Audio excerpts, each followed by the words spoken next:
जय शिवराय।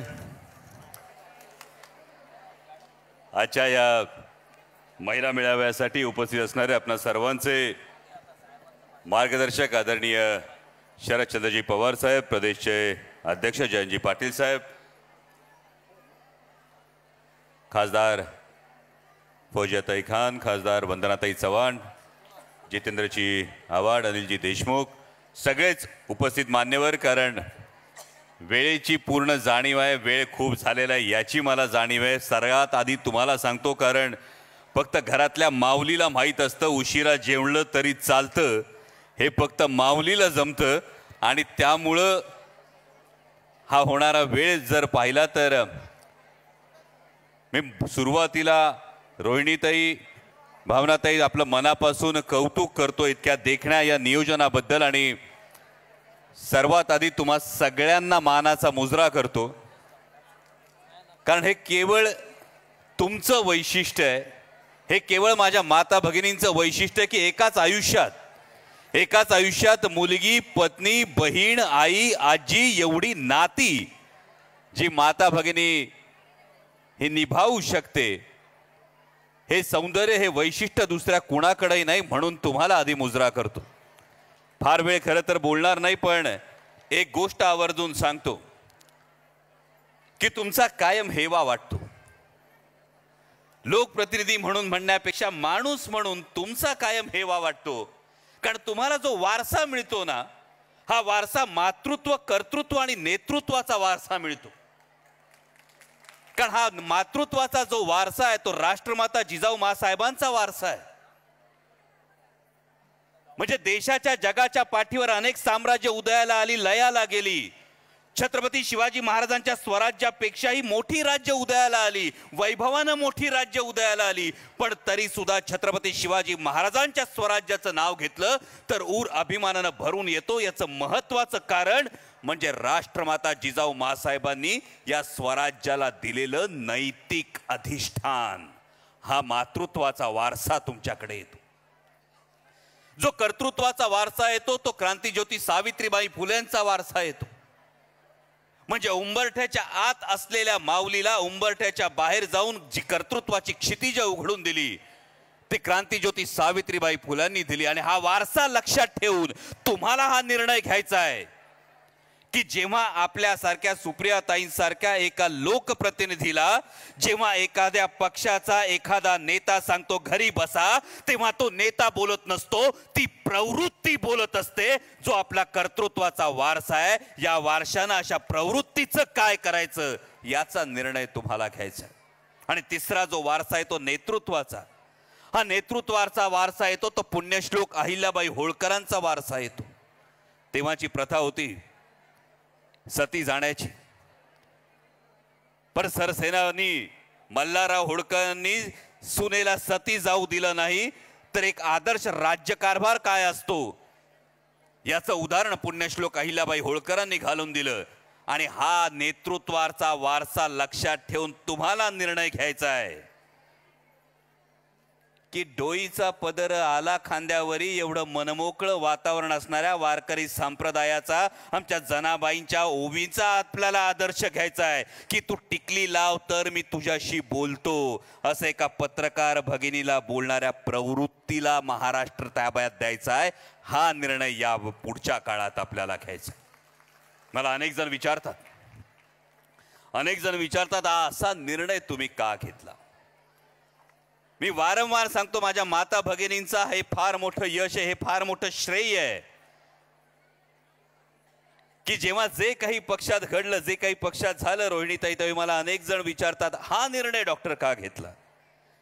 मी म्हटलं निर्णय घेणं फार सोपं होतं, कारण हा निर्णय घेत असताना माझ्या डोळ्यासमोर माझी प्रत्येक माता भगिनी होती, प्रत्येक माय माऊली होती। कारण माझी माय माऊली तिच्या लेकराला असा कधी सल्ला देते, बाळा चोरी चपाटी कर, लुटमार कर, काही कर, पर मोठा माणूस हो, श्रीमंत माणूस हो।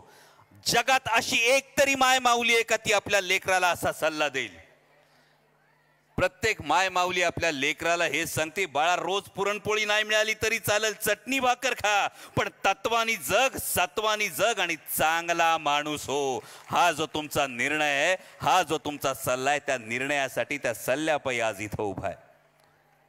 आणि मगाशी सगळ्यांनी, साहेबांनी महिलांसाठी काय काय केलं हे सगळं सांगितलं. अजिबात आडपडदा ठेवणार नाही, कारण मी कायम असं म्हणतो, आईपासून बहिणीपासून कधीच काही लपवायचं नाही. प्रामाणिकपणे सांगतो, होय आज गरज आहे, तुमच्या प्रत्येकीची गरज आहे, तुमच्या प्रत्येकीच्या ताकदीची गरज आहे, तुमच्या प्रत्येकीने रणरागिणी होण्याची गरज आहे. मी एकटी काय करणार, मी आबला नाही, तुम्ही प्रत्येक जण साबला आहात.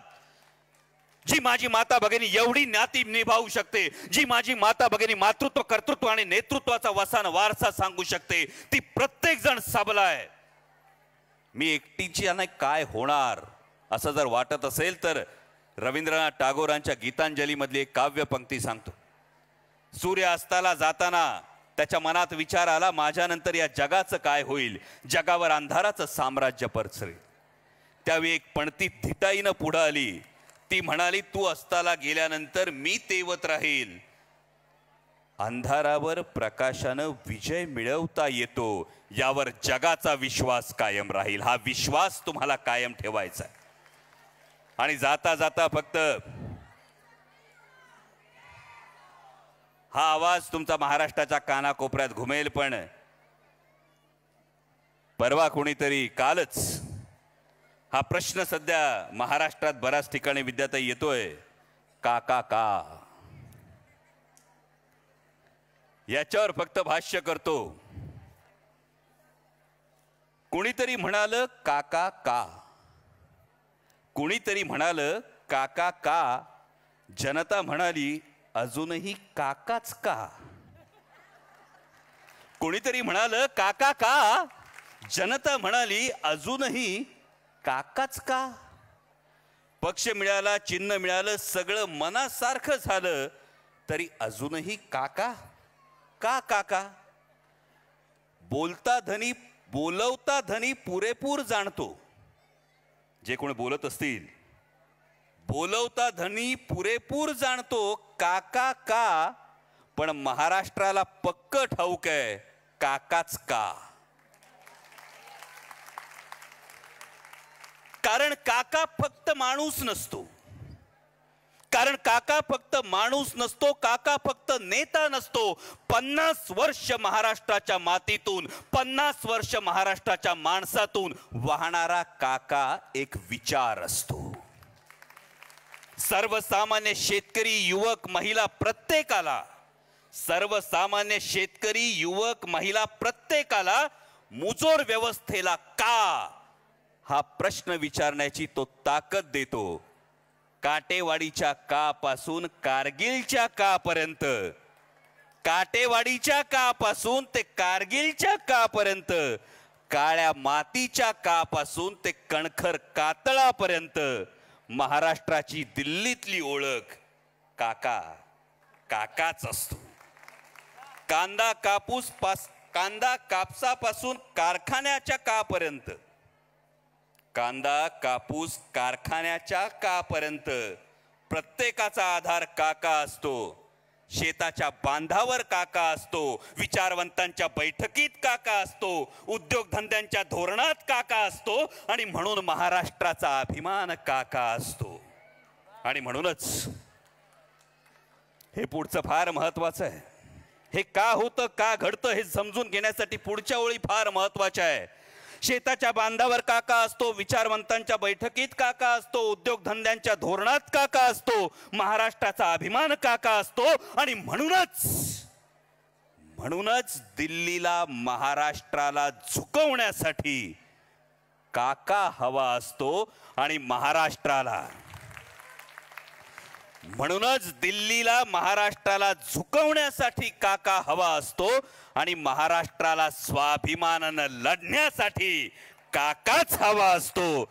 म्हणूनच काका का, म्हणूनच काका का हा प्रश्न जरी कुणाला पडतो तरी का काका आणि काकाच का हे स्वाभिमानी महाराष्ट्र पुरेपूर जाणतो, हे स्वाभिमानी महाराष्ट्र पुरेपूर जाणतो. धन्यवाद. जय शिवराय. आपणा सर्वांची रजा घेऊन पुढल्या कार्यक्रमाला निघतोय. पण पुन्हा एकदा भावनाताई, रोहिणीताई, आपलं मनापासून अभिनंदन करतो इतक्या देखण्या कार्यक्रमाबद्दल. आणि ही जी तुम्ही सगळ्यांनी ही शक्ती दाखवली आहे, या शक्तीनं लढण्याची एक उमेद, लढण्याची एक प्रेरणा ही कायम मिळत राहील. याबद्दल मनापासून आपला आभार मानतो. धन्यवाद. जय शिवराय.